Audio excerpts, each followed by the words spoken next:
He was never supposed to be a hero, just a dog who failed police training because he wagged his tail too much. But when Leo went off trail in the cold forests of Cedar Hollow, he uncovered a secret buried for years. What he found beneath the moss and stone didn't just solve a mystery. It exposed a truth no one was ready to face. If you are new to the channel, then please subscribe to the channel and like the video and tell us where you are watching from. Now let's jump into the story. The sun was just beginning to rise over Cedar Hollow when Leo pulled hard on the leash. The fog rolled between the trees like slow breath. Curling over roots and moss, thick enough to blur the narrow trail ahead, Nina Vallis adjusted her backpack and tried to keep up. Her boots crunched lightly over damp leaves. "Easy, Leo," she said softly. Leo didn't listen. He never did when his nose took over. He wasn't on duty, not officially. Leo had once trained to be a police-sent dog, but he didn't make the final cut. His nose was sharp, but his spirit was too soft. When other dogs barked or growled, Leo wagged his tail and rolled over for belly rubs. Too friendly, they said. So he ended up with Nina. She worked for the Cedar Hollow Conservation Center. They spent most days together walking trails, teaching campers about wildlife and tracking injured animals. It wasn't exactly police work, but Leo didn't mind. To him, every trail was a mystery waiting to be solved. That morning was supposed to be simple. Nina had planned to hike the lower loop and install a new camera trap, but Leo had other ideas. Halfway up the ridge, he pulled left, off the marked path, nose to the ground, tail stiff. "Leo," she said again, "that's not the route."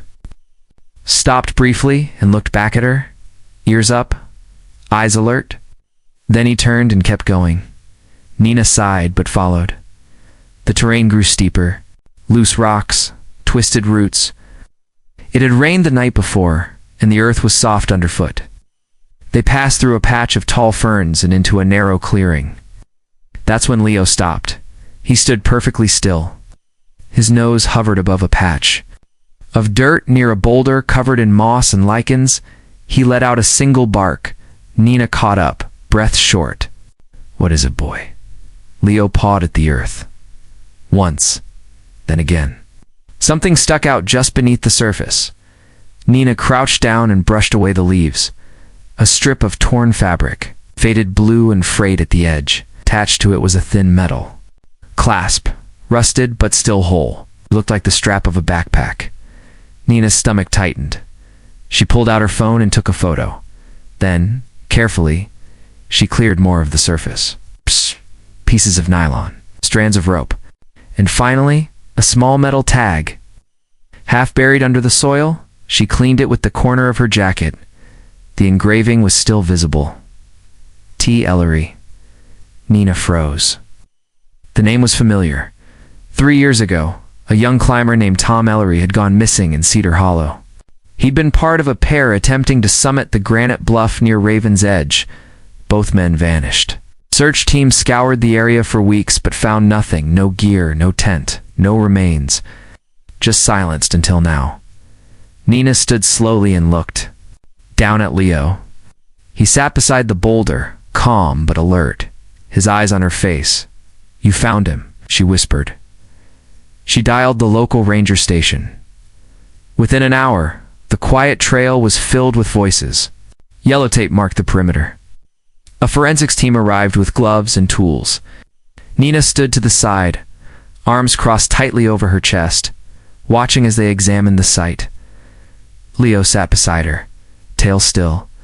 He didn't wag this time. One of the investigators, a tall man named Officer Jerome, approached. "You're sure it's Tom Ellery's tag?" he asked. Nina nodded. "I've seen the name before. Local reports, climbing forums." Jerome crouched beside the fabric and turned it over gently. "This hasn't been here long," he said. "Too exposed. Must have been uncovered recently. Maybe by the last storm." Leo stood and sniffed the air. Then he walked slowly toward another cluster of rocks, nose twitching. Jerome watched. He's still tracking. Nina followed. Doesn't stop unless he's sure. The second location was 10 yards away. Leo sniffed under a fallen tree trunk, then barked again. Short, sharp. Jerome knelt and lifted the edge of the bark. Beneath it lay a climbing carabiner, scratched and worn. The initials MC etched into the side. Nina felt her chest tighten again. Miles. Clayton. Tom Ellery's climbing partner. The second man. 2 names, she said quietly. They were both here. Jerome looked up. You may have just reopened a cold case. Back at the command center, a deputy reviewed the evidence. A report was filed. Nina was asked to give a statement. Leo was scanned into the official record as the dog who found the first sign of Tom Ellery in 3 years. As the sun began to dip behind the trees, the park grew quiet again. Nina sat on a log. Watching the orange sky fade to gray, Leo rested beside her, chin on her boot. You weren't supposed to be a hero, she said. Just a good dog. Leo blinked up at her and wagged his tail once. That night, as she lay in her cabin listening to the wind through the trees, Nina knew this was only the beginning. Because Leo wasn't done yet, and neither was the mountain. Next morning, Nina stood by the ranger station map board, tracing her finger along a faded red trail line. She'd barely slept. Her mind kept returning to that torn fabric. The name on the tag, the way Leo had stood still like he was guarding. Something only he understood. Now the investigation had moved quickly. Park officials had blocked off the old ridge trail. Forensic teams marked 2 sites. One where the fabric was found. The other where the climbing carabiner had been recovered.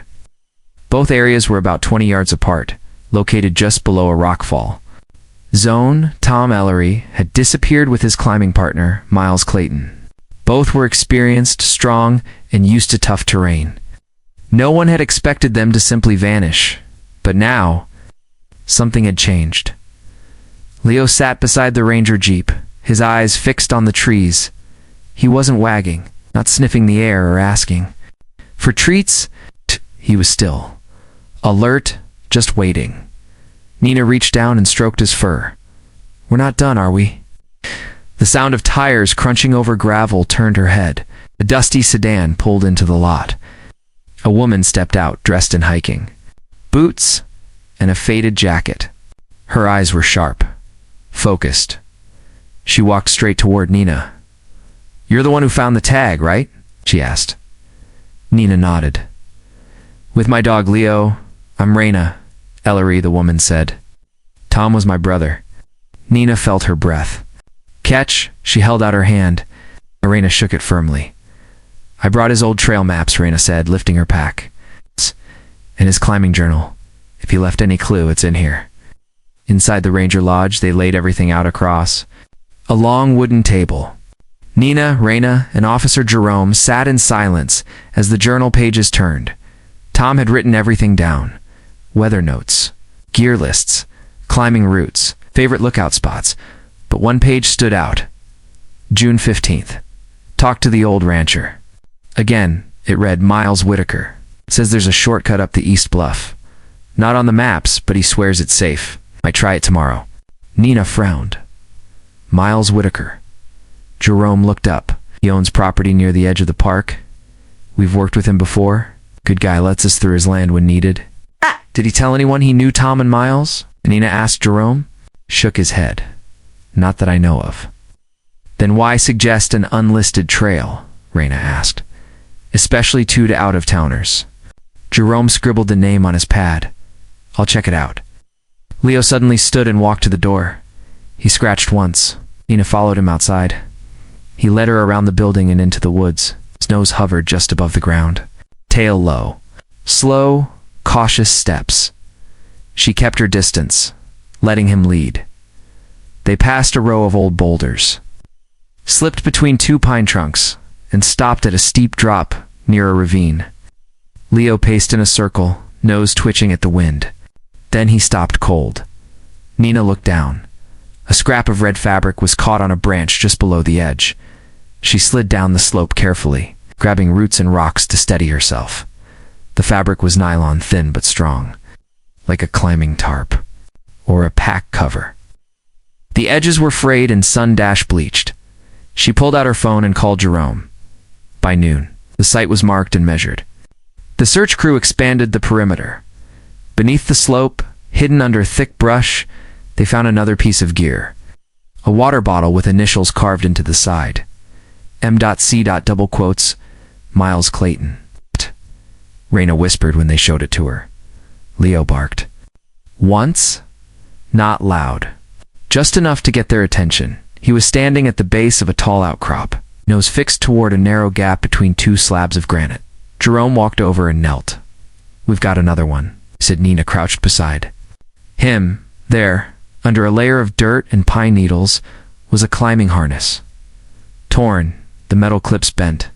One strap half buried in the soil. Raina stepped back, her hand over her mouth. Her voice was quiet. That's Tom's. I remember. We bought it together. Jerome stood and looked toward the forest. Something happened here, he said. Oh, this Wasn't just a fall. Back at the ranger lodge, Nina stared at the journal entry again. He wrote about a shortcut, she said, but it doesn't appear on any official map. So that means someone else showed it to them. Jerome nodded. Miles Whitaker. Why would he lead them there? Raina asked. Maybe he didn't think it was dangerous, Jerome replied. Or maybe, Nina said slowly, he didn't care. That night, Nina sat on her porch with Leo curled up at her feet. The stars above Cedar Hollow shined faintly behind clouds. Leo's ears twitched as he slept. Nina couldn't shake the feeling that the mountain had more to say, and Leo somehow was listening. The next morning, the wind came in sharp over Cedar Hollow. It rattled the tree branches and pushed leaves across the forest floor like whispers trying to speak. Nina stood by the ranger station, hands in her jacket pockets, staring at the path that led toward the Whitaker property. Leo paced nearby, nose twitching, ears on high alert. He's pulling again, Nina said quietly. Raina stood beside her, holding Tom's old journal in one hand and a map in the other. Keeps dragging toward the same place, she said. And it's not on any park trail. It circled the area twice already. Leo always veered northeast, toward a sloping ridge that backed up against private land owned by Miles Whitaker. Officer Jerome had stopped by earlier, bringing fresh gear and updates. Miles says he never led Tom and Miles Clayton off trail, he'd told them. He claims he only met them once. Nina hadn't responded. The look in her eyes had said enough now. With the air growing colder and Leo growing more restless, they decided to follow his lead again. If the dog wants to go, Raina said, we follow. Nina nodded. Just us. We don't need a full team yet. They moved quietly through the brush. Leo stayed ahead, pausing every few yards to sniff, then trotting onward. His body was stiff with focus, his tail level and steady. The forest thinned as they climbed higher. The soil turned dry and gravelly. The trees grew shorter. The ridge appeared up ahead, sharp and rocky with thick scrub brushing its base. Then Leo stopped. He stood still, staring at a small structure nestled behind a wall of trees. Nina and Raina came up beside him, crouching low behind a boulder. What they saw looked like an old shed. Weathered wood, slanted roof. But beneath the edges, barely visible through the weeds, was a set of metal stairs leading down into the earth. Raina leaned closer. It's a shelter. Nina squinted. Not listed on any park file.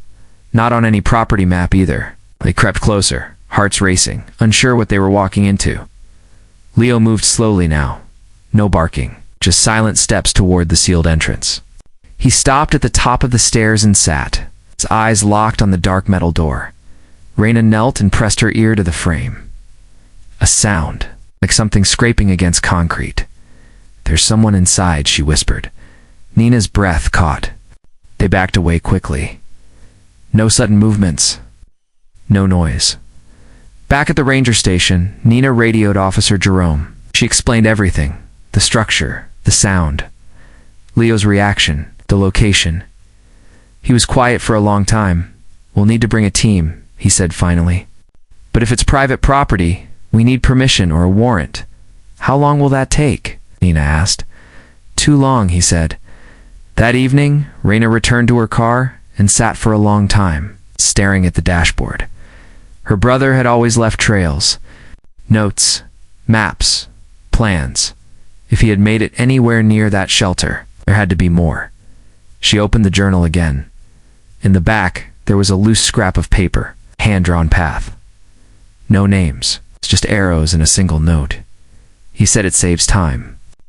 Hope it's not a mistake. Raina closed the journal. It was a mistake, she whispered. The next morning, they returned to the shelter. This time with Officer Jerome and 2 search officers. They knocked on the door. No response. No movement. Leo stood still beside the metal stairs, nose low to the ground, tail stiff. Jerome signaled the team. Bolt cutters were brought in. After 3 hard snaps, the lock gave way. The door groaned open. Inside was a narrow stairwell, descending into shadows. The air was cold and stale. The walls were concrete, lined with hooks. Old food wrappers and a torn blanket lay at the bottom, and in the far corner, a journal. Raina stepped forward, hands shaking. It was Tom's. She opened the cover. Her brother's handwriting stared back at her. Day 6. We're stuck. Miles told us this would be faster. He never came back. We're running out of food. Raina looked up. He led them here, then left them. Jerome radioed in. We need forensics down here now. Outside, the wind picked up again. Leo barked once, sharp, urgent. He had moved away from the shelter, nose pressed to the ground, turned toward a small hill behind the shed. He's still tracking, Nina said. They followed, and what Leo found next made Raina drop to her knees. A boot, half buried in dirt, the fabric worn thin, the sole marked with initials. T.E. Tom Ellery reached out with trembling fingers and touched the edge of the boot. He was here, she said. He really was. Officer Jerome turned to the team. Get everyone back here. We may have found the main site. And through it all, Leo stood quietly at the ridge, his eyes scanning the wind like he could still hear something the others couldn't, because Leo knew. The mountain wasn't finished speaking. And the truth was close. The wind over Cedar Hollow had gone still. Nina stood near the edge of the ridge, eyes fixed on the excavation site where officers were carefully clearing the earth around the buried boot. Raina stood beside her, one hand covering her mouth, the other clutching Tom's journal like a lifeline. Leo sat nearby, quiet and still. His body faced the slope, but his head kept turning toward a low concrete wall half hidden by brush. He hadn't barked in over an hour, but something in his body said he wasn't finished yet, a few feet away. Officer Jerome knelt beside a tangle of rope and rusted climbing hardware. It's a burial, he said softly. Whoever did this tried to cover it. Raina didn't move. Her eyes were locked on the earth.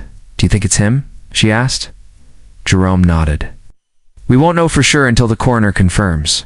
But the gear, the location, the journal, it all fits. Nina glanced toward the shelter behind them. She could still feel the cold from its walls. Still remember the scratch marks on the inside of the door. If Tom was buried here, she said. Slowly then, who was staying in that shelter? Jerome looked up. Someone else.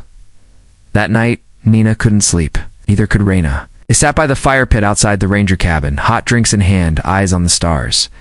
Tom never would have gone off trail without a reason, Dina said. He didn't, Nina replied. He was led there.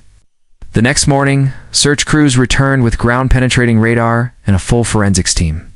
They found more signs of disturbance near the edge of the property, more torn gear, more bones. But it wasn't just remains they found. Inside a small side chamber of the shelter, they uncovered a second journal. Not Tom's. This one belonged to someone else, a young man. First name Eli. His writing was shaky, scattered. But one line was clear. He said no one would come for us. He said we were forgotten. Raina stood frozen as Officer Jerome read the entries aloud. This wasn't just one disappearance, he said. It was a pattern. Miles Whitaker was arrested that afternoon. He didn't resist. Didn't ask why. He simply sat on the porch of his cabin with his hands folded in his lap. When officers approached, he looked up and said, I only kept the ones who didn't want to leave. Raina watched from a distance. Her heart thudded in her chest. Not with anger, but with disbelief. This man had shaken her hand 3 days ago, had smiled and said he hoped she found peace. Now he was in cuffs. Back at the ranger station, Nina gave Leo a bowl of water and sat beside him on the floor. She ran her hand along his back slowly. You were right the whole time, she whispered. Raina came in, carrying a box. They released Tom's things, she said. What's left of them? She opened the lid. Inside was the journal, a folded photo of Tom and Miles on a cliffside, and a small wooden keychain. Nina picked it up. The wood was worn smooth, and a name was carved in tiny letters. Miles. They weren't just climbing partners, Raina said softly. They were in love. He never told me. But now it makes sense. Nina said nothing. She just nodded. Leo raised his head and looked at Raina. Then he stood and walked toward the back door outside. The clouds had cleared. Light poured over the trees. The wind had returned, but this time it carried something gentler. Raina stepped into the sun and closed her eyes. I thought I'd feel relief, she said. But mostly, I just feel tired. Nina joined her. You found the truth that matters. I didn't find it, Raina said, looking down at Leo. He did. Leo wagged his tail once, then sat down in the grass. In the weeks that followed, the investigation confirmed everything. Miles Whitaker had lured climbers off trail, promising shortcuts. Once they trusted him, he led them into danger, isolating them, and in some cases, worse, Tom Ellery had tried to protect Miles Clayton, but he paid the price. Raina gave a statement at the trial. It was short and quiet. My brother was not lost. He was taken. Didn't fall. He was buried. If not for a dog who refused to stop searching, we never would have known. Leo was awarded a special commendation. The town held a small ceremony. No reporters, no flashing cameras, just quiet people standing with hands over hearts. Raina placed a small flower near the ridge where Tom was found. On the stem was a note. You were never forgotten. Later that day, Nina and Raina took Leo for a walk along the edge of Cedar Hollow. The air was cool and calm as they reached the top of the trail. Raina turned to Nina. You ever wonder why he kept pulling that direction? She asked. Nina looked down at Leo, who stood facing the wind, eyes steady, as if still listening for something. Maybe it wasn't the trail, Nina said. Maybe it was the truth. Raina smiled. Or maybe he just followed love. Leo wagged his tail again, and for the first time in a long time, Cedar Hollow felt whole again.